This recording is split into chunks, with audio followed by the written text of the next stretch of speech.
Schoolmaster, you say the funniest things. Yeah, I do. You certainly make Sleepy Hollow interesting. Yeah, that is so. More roast beef, 9. More piccalilli, 9. more buttermilk biscuits, more butter, more apple cider. more strudel. That's the third time that schoolmaster has gone back to that table. 4. He relishes the piccalilli relish. I will say one thing for Sleepy Hollow. It has wonderful cooks. Except for me. Even Brutus my hog won't eat what I cook.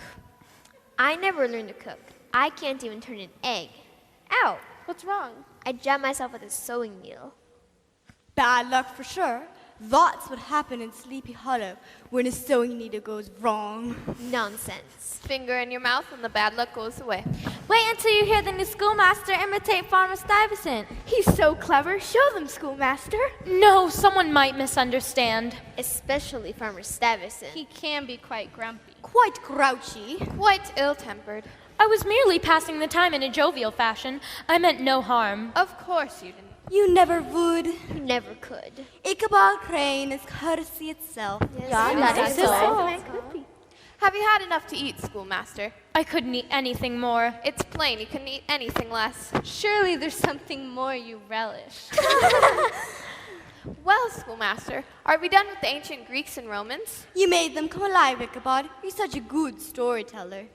Indeed, I thought I would read a few chapters from the history of New England witchcraft, writ by my favorite author. Cotton Mather. I see my favorite author is no secret. Is his history full of goblins and ghosts? Indeed it is, and I charge you not to scoff at such things. We would never do that. After all, our graveyard has its ghosts. It does? More than one. More than one? Oh my. I hear tell it's haunted by the spirit of an old pirate. That would be Captain Jordan. They say he sailed up the Hudson River to Sleepy Hollow and buried his stolen gold somewhere close to the graveyard. And was never able to find it again. Ghosts in the graveyard, hollow, white and cold. Dreadful spirits, centuries old. Ghosts in the graveyard, such an eerie sight. Calling you on Halloween night. Then there's the woman in white. I've never seen her, but my grandmother swore she did. The woman in white? The woman in white couldn't find her way home and froze in the snow. On some nights you can hear her wail, so they say. But I imagine it's only the wind.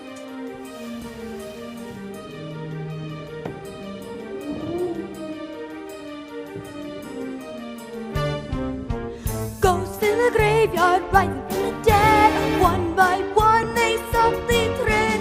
Ghosts in the graveyard, horrifying enough, crawling from the burial plot.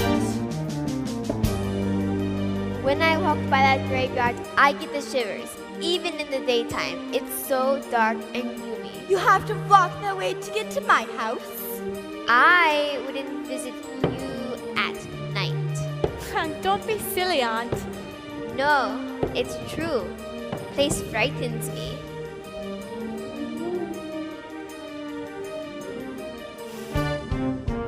Ghosts in the graveyard, pumpkins in the patch, mischief in the hollow, ready to hatch. Ghosts in the graveyard, getting in your head, scurry home and hide in your bed. There's an old Indian chief buried there, a wizard, a prophet, or something. He appears from time to time.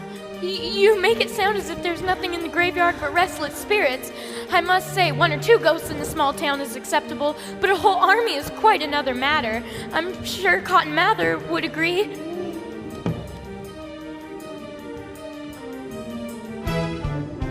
Ghosts in the graveyard, lurking all about. Tall ones, short ones, thin and stout. Ghosts in the graveyard, riding on their mounts, saddled up and ready to bounce. That's right. We mustn't forget the Headless Horseman. Who? The Headless Horseman. He's the ghost of a Hessian trooper, lost his head in battle to a cannonball.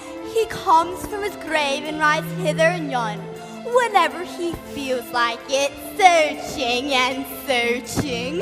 What's he searching for? His missing head, of course. His head! Oh my. Oh my.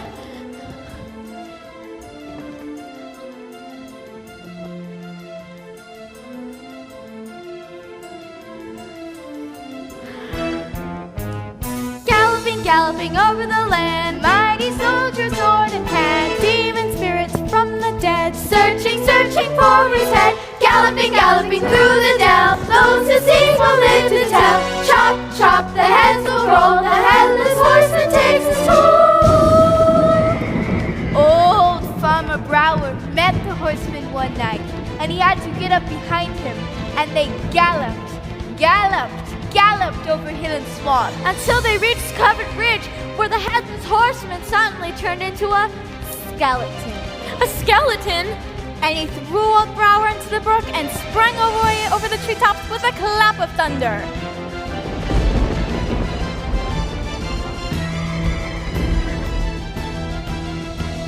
Boom! Boom! Boom! Boom! Ghosts in the graveyard, hollow, white and cold. Dreadful spirits, centuries old. Ghosts in the graveyard, such an early sight. Calling you on Halloween night. Calling you on Halloween night. Calling you on Halloween.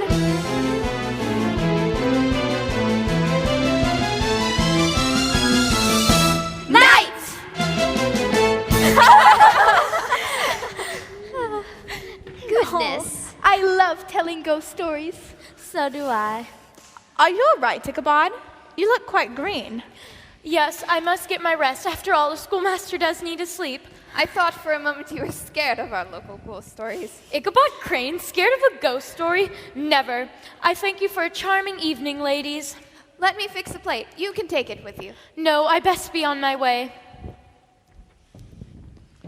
I think those ghost stories did upset him. Oh, don't be silly. He's a school teacher. You can't frighten a school teacher with a ghost story. Imagine Ichabod Crane turning down a plate of good Dutch cooking. If you ask me, he's got a bellyache from all that piccalilly.